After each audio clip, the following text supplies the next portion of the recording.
Hello everyone. Welcome to the Bao classroom. I'm Fong Bo. Previously, I talked about how to counterloop and the timing for quick attacks. Today, I'm going to teach you how to defend. How to defend steadily. You'll notice in matches, steady forehand defense actually doesn't appear that often, because on the forehand side, there's more space. So players try to counterloop or go for a quick hit instead of choosing to defend. Only when the opponent's shot is of very high quality and you don't have time to react, or when you really need to play it safe, should you opt to defend. So when should you defend? Let me explain that to you. Sometimes when the opponent plays with very high quality, like a diving counterloop, you often see this in matches.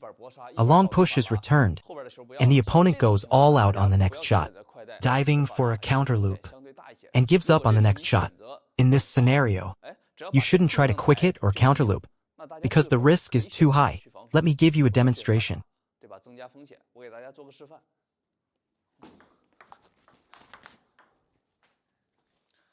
Watch closely. In this kind of situation, I should choose to defend. If I try to counterloop here, what would happen? He loops the ball. I know the shot to my forehand is very powerful, with strong penetration.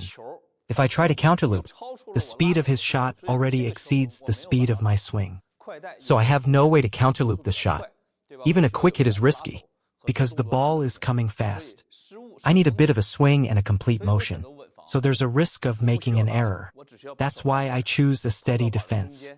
I don't need to swing. I just need to hold my hand here and contact the ball with the center of the blade. I can block the shot back. As long as the ball lands on the table, I'll score for sure, because my opponent chose a high risk. Another situation where you should defend is when your opponent plays a high arc loop with a lot of spin, and the ball is really low. What do you usually see in this case? The opponent plays a super spinny shot, and we're just about to counterloop, but the ball is already beyond our ability to handle it. So there's more than an 80% chance of error. At this point, you must hold back. Don't try to counterloop. Don't go for flashy shots.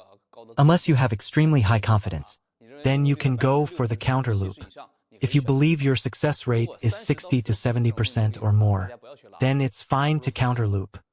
But if your hit rate is only 30 to 40%, then don't go for it.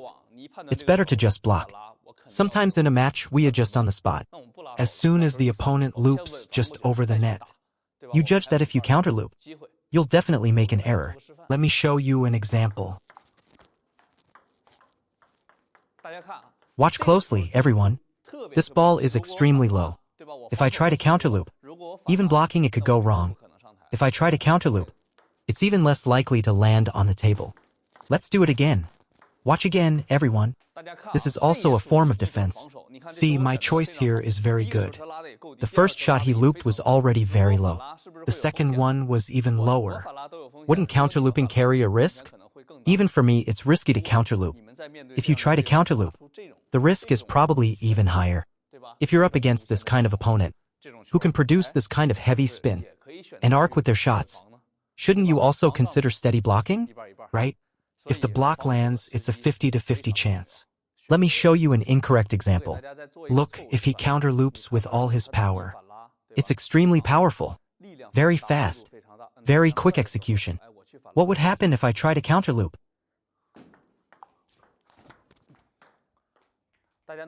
His shot has a tremendous amount of power. At this moment, I can't get my arm back to swing. If I do swing, it's very risky to try and counterloop. I might miss-hit the paddle angle, or even if I hit it well, it could go anywhere. So in this situation, the timing calls for defense.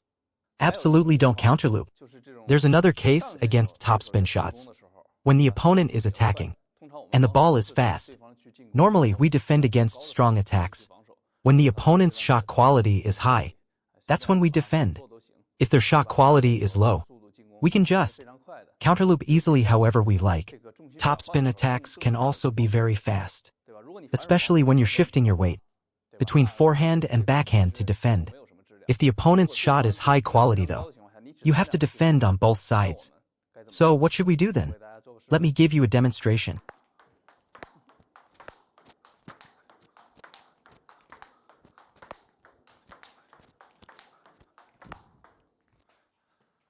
Watch carefully. What's my defensive posture? I stand with my legs slightly wider apart. Why? Because only when I stand wider can I cover a larger area near the table. My defensive coverage becomes bigger. If I stand too narrow, I'll need to move. I'll have to move my legs for every shot. Move my feet to defend. Right? But if I stand wider, I only need to shift my weight. Watch how I defend. I rely on my legs and my body weight shift, not just reaching out with my arm, and not just relying on footwork alone. The key is to stand firm with your legs and use your body weight. Use your legs and upper body weight to move and defend. So the core of this is your legs and body weight. When the opponent is attacking continuously, you must defend properly. Never lean backwards. If you lean back, your defensive awareness will fall behind. You must keep your eyes on the opponent and lean forward because your opponent's placement is unpredictable. You don't know where the ball will land. If you lean back, you may get into a dodging posture. That makes it harder to defend. So keep your eyes on the ball. Keep your body tucked in. Keep it tight. When your opponent loops the ball, use your body weight to move with the ball. Lean forward. Move with the ball. And don't stand too far back. Stand a bit closer to the table. Not too far. And not too close. Just at a moderate distance. As long as you can reach the ball in time. If you can still react to the ball, try to stay closer. Because by staying forward, you can pose more threat with your defense. If you stand too far back, your defense becomes weaker. Let me suggest how you can practice defense. You can use multi-ball training. With single ball, your rallies with opponents might not last long. So use multi-ball to improve your defense. That's a more effective way to train defense. So how do you do it? You can group them in sets of 10, or even sets of 20. Practice defending both high loops and drives. Train them separately. Start by receiving high loops. Have your training partner loop high to you. You focus on steady defense for 10 shots, then move on to fast drives. Practice defending 10 fast shots. Let's go.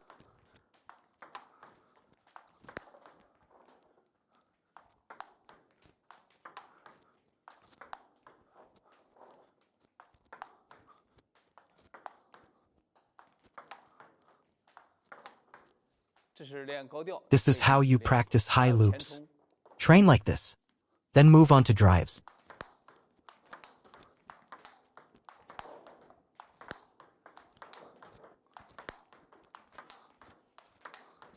You must understand the importance of defense. Modern play emphasizes balance between offense and defense.